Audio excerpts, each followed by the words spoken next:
Добар ден.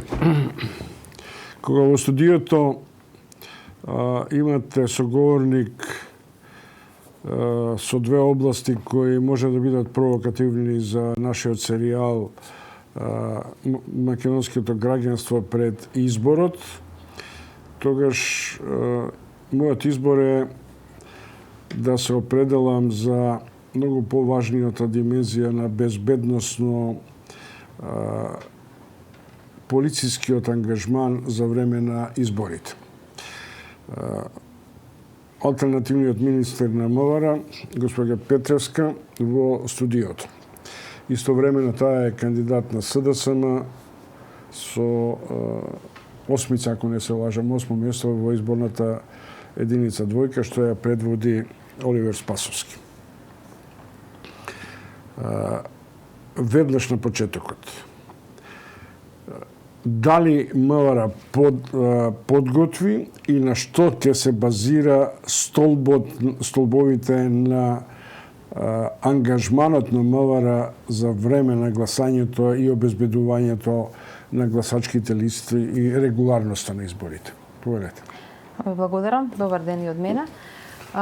Министерството за внатрешни работи, односно овој состав сега, како што рековте вие, сме избрани со една единствена цел да ги организираме фер и спроведеме фер и демократски избори.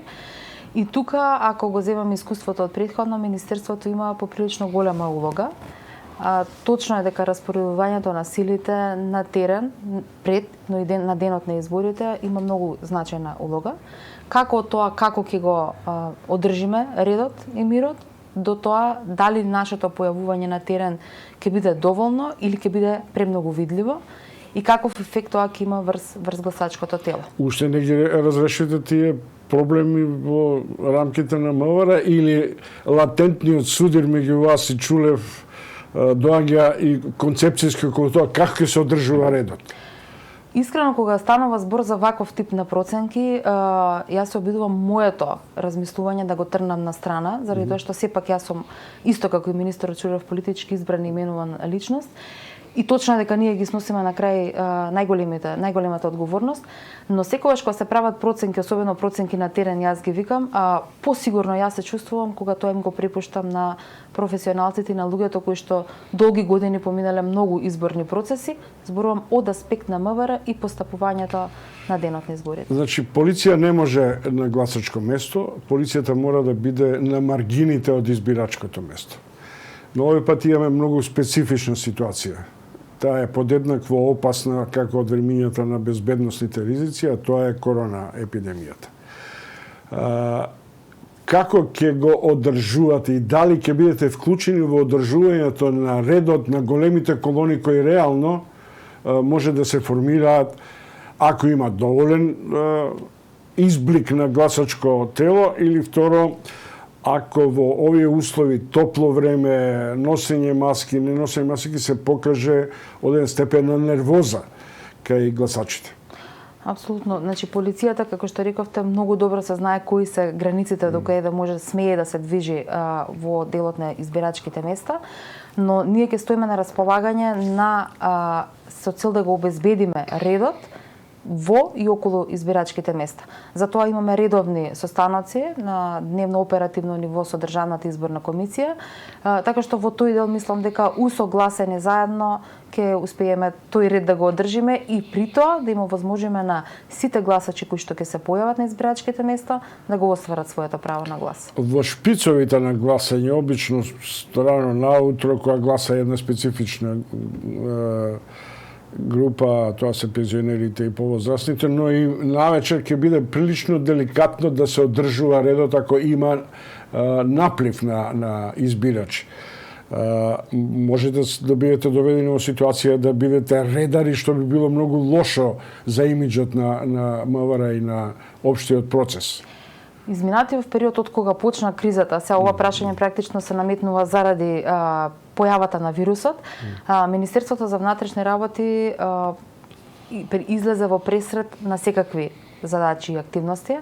Знаете дека бевме ангажирани и околу одржувањето на редот и дисциплината, околу поголемите објекти, банките и така натаму. И тоа колегите не го прифаќаат ниту како понижување, ниту како нешто што не е нивна обврска, туку како едноставно нивен допринос да се одржи редот и мирот и нели да не дојде до поголемо нарушување, што па после тоа ќе предизвика дополнителен наш ангажман. Што значи ќе бидете доволно присутни и доволно засенчени да не создавате страф кај гласачите. И веднаш ќе ве прашам, со оглед на фактот дека имаше времење кога лошо се одвиваа гласачките избори, односно изборите, кога видливи беа распоредувањето на специјалците. Ќе ги извадите специјалците за да ги плашиме луѓето и да создаваме имидж дека нешто може да се случи. Апсолутно, ако јас се прашувам, ќе речам не, изрично, и ќе објаснам зошто. Дел го кажавте и вие, заради тоа што самата појава на дел од елитните единици на Министерството за внатрешни работи, кога ќе ги видиме по улиците, сите сме сведоци дека немаме чувство дека нешто нормално се случува. Тоа се сепак единици кои што се користат во исклучителни случаи, кога полицијата или разузнавачките служби имаат индици дека нешто сериозно ќе се случи.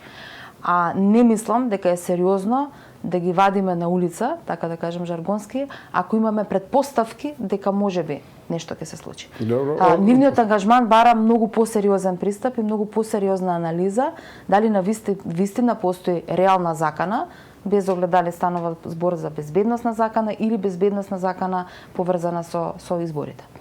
Ова е прашање за кое може да има разлики. Барем околу оваа стратегија, имате идентични становишта со Чулев или со министерот кој може да биде преврзани точно на тоа, да се извадат специјалците, да се создава оден привид дека се обезбедува, дека безбедноста е деликатна и да создава прилично лош одиум за македонското гласање. Конечен став нема, меѓутоа од разговорите на координативното тело на оперативниот штаб што ги имавме пред некој ден, точно се појавија за жал овие разлики и тоа е наместењето дека полицијата мора да биде видлива, особено овие единици мора да бидат видливи. Што за мене реков дека не се сложувам и мислам дека и досега, особено изминатите 3 изборни циклуси кои што беа окарактеризирани како фери демократски и немаше инциденти од поголем размер, дека полицијата беше присутна на терен, но не беше видлива и мислам дека и тоа допринесе граѓаните да се чувствуваат дека се дел од демократски избори. Кој ќе го решава овој концепцијски судир меѓу вас и министерот? И јас мислам дека на крајот ќе победат аргументите и дека одлуките не ги носиме само врз основа на наши лични желби, туку сепак постои во министерството една иерархија, постојат организациони единици кои секојдневно работат и прибираат информации за тоа дали безбедноста е нарушена, дали постојат сериозни закани, колку тие закани се реални или се нереални. Така што јас би се потпрала повеќе на тие анализи, на тие согледувања, отколку на лична желба дали сметаме дека треба да бидат видливи или не. Ќе бидат ли припадници на МВР заштитени со оглед на фактот дека без оглед што ќе бидат странично на периферијата, покрај толку народ, постои одреден степен на опасност од заразување, иако министерот Филипче вели дека тоа ви е исто како да одите да во самопослуга и дека тоа све зависи од нас индивидуално. МВР ќе ги обезбеди своите полицајци со цела опрема? Да, на почетокот имавме, затоа што бевме, условно кажа, затечени од ситуацијата, имавме мал проблем околу снабдувањето со заштитна опрема, меѓутоа сега тоа е веќе редовна процедура, така што не се сомневам дека ќе ги имаат потребните заштитни и маски и ракавици за тие кои што имаат потреба од тоа, со цел или нормални дезинфекциони средства, со цел вработените да бидат заштитени. Изминатиот период колегите работеа во најразлични средини. Има, да речем, пристап и во средини каде што знаевме дека има заразени лица, меѓутоа мислам дека нивната претпазливост и почитувањето на препораките ги одржа да бидат се уште во функција. Дали се полицајците тренирани токму на оваа компонента да не реагира, да има сензитивност на тоа дека може да се случува нервозна реакција, топло време, граѓаните меѓу себе на еден начин да се исконфронтират и тоа да биде користено како модел за загрозба на самиот процес на гласање? Тие се доволно обучени и знаат дека во постапувањето треба да се почитуваат наредбите. Наредбите веројатно е олеснителна околност што во овој случај нема да ги издаваат политички именувани функционери, туку тоа ќе ги издаваат старешините во министерството. И тоа е оној момент сега на кој доаѓаме дека професионалците во министерството без политички влијанија, без оглед од која страна, сум убедена дека ќе си ја завршат работата. Поединци секогаш имате. И изминатиот период видовме нели разни случаи на полицајци кои не ги почитуваа ниту мерките за заштита од короната, ниту пак се однесуваат согласно професионалните стандарди. Но тоа се поединци и не треба по мене да се создава општата слика за полицијата, заради тоа што на крајот од денот тие поединци и се казнуваат согласно законските прописи. Границите ни се затворени, нема таков налет на туристи, но никогаш не вели никогаш, а тоа е прашањето дали граничните полицајци, сите служби за безбедност се обезбедени од овој налет евентуално на можеби во август бран на туристи при отварање на границите. Тие ги имаат истите мерки како и на почетокот пред да ги затвориме границите, заради тоа што тие се првите, да кажам, што доаѓаат во контакт со туристи од надвор, односно со странци. Меѓутоа, знаете, сега вирусот го имаме поприлично во голем број раширени на територијата на нашата држава. И према нив важат истите оние заштитни мерки, нели, како и према сите останати колеги кои работат. Оние што се поставени на граничниот премен не се толку, да речам, би рекла, изложени, заради тоа што се заштитени и во кабина, меѓутоа се изложени оние полицајци кои што го вршат граничниот надзор, односно имаат за задача да го контролираат зелениот појас од границата. Имаше еден период некој од овие странски полицајци беше заразен. Тоа е регулирано. Во Гевгелија, например, граничните служби имаат контроли редовни од корона тестови. Да, одиме на принципот дека ако некој се ја појави сомнителен случај, тогаш веднаш колегите кои по принципот на епидемиолошката анкета која прават епидемиолозите се ставаат во изолација се додека нели не се потврди или се отфрли сомнежот дека колегата е позитивен на вирусот. Веднаш се преземаат такви заштитни мерки. Во соработка со Центарот за јавно здравје направивме едно поголемо скенирање на сите колеги кои беа присутни долу на јужната граница, така што сега за сега и таму немаме некој забележителен голем број на заболени полицајци. Поштовани гледачи, следите разговор со дополнителниот заменик министер за внатрешни работи на МВР, госпоѓа Петровска. Таа е кандидат на пратеничката листа на СДСМ во двојка. Токму заради оваа, да речем, условно политичка функција врзана со прилично обемен аспект на професионалните безбедности задачи што ги имате, не ве прашувам за политички проценки, ама какви ви е вашиот инстинкт во вашата изборна единица, која меѓу другото влегува и ваш бутел кај што живеете? Искрено, сега нели заради мерките одржуваме помал тип на средби, на кои што, ако ме прашате, многу повеќе се радувам отколку на големите митинзи, и ќе ви кажам зошто.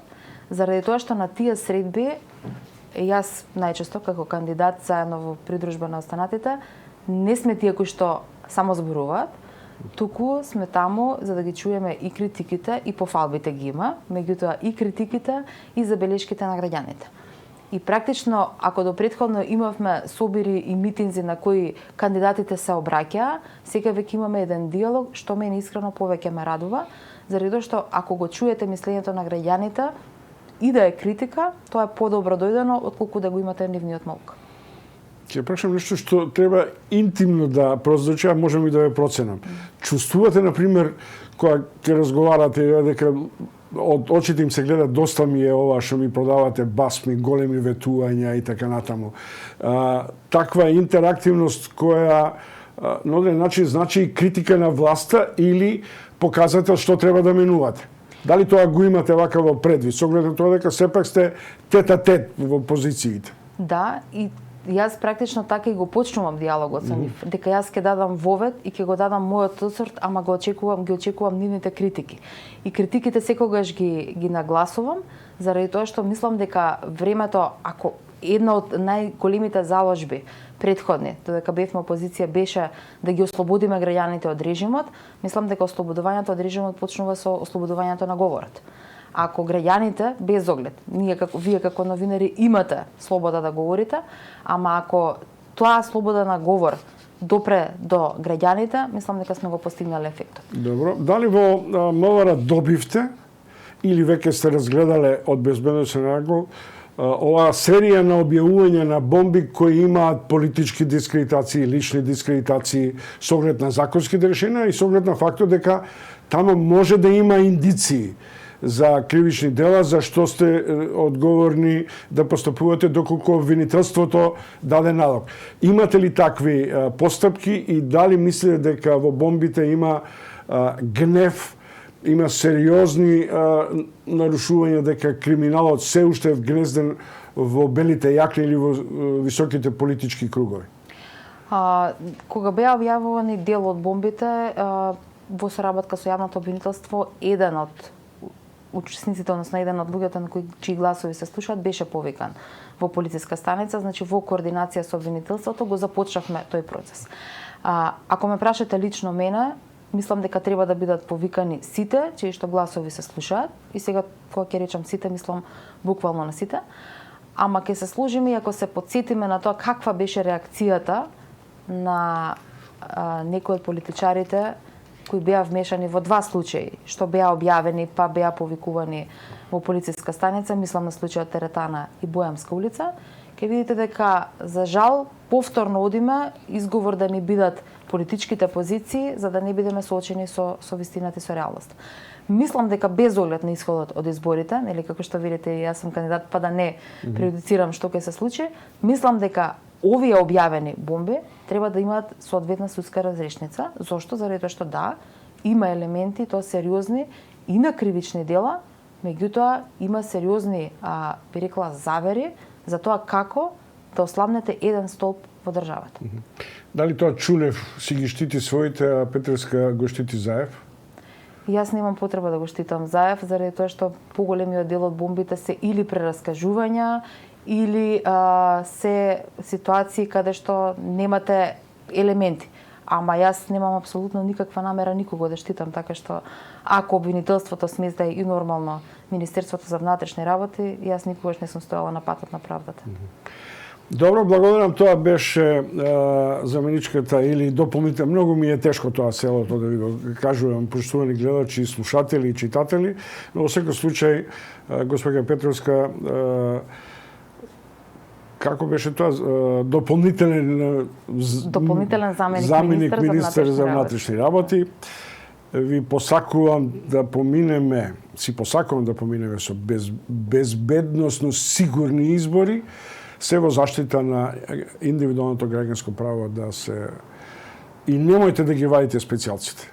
Моја чувство, морате да сватите дека јас сум веројатно еден од повозрастни новинari кои сите избори ги видел. Знам што значи сензитивност кога се појавуваат во деликатни ситуации, некојаш е добро, некојаш е прилично лошо. Погледате ги ситуациите кои може да ни се врате и дека тоа може на одреден начин да има некакво иритирање наместо стабилизирање. Се сложувам со вас и мислам дека местото на тие единици елитни треба да биде согласно проценките и не треба да биде апсолутно видливо, а не особено да биде видливо за да создаде страв и паника. Чекајте, ако не е апсолутно видливо, значи негде сепак ќе биде стационирани, не од своите бази, негде во некои полициски станици? По истиот принцип како изминатите изборни циклуси, кога не ги гледавте, а беа ефикасни и беа поставени на соодветни позиции. Благодарам. Уште еднаш, поштувани гледачи, тоа беше разговорот.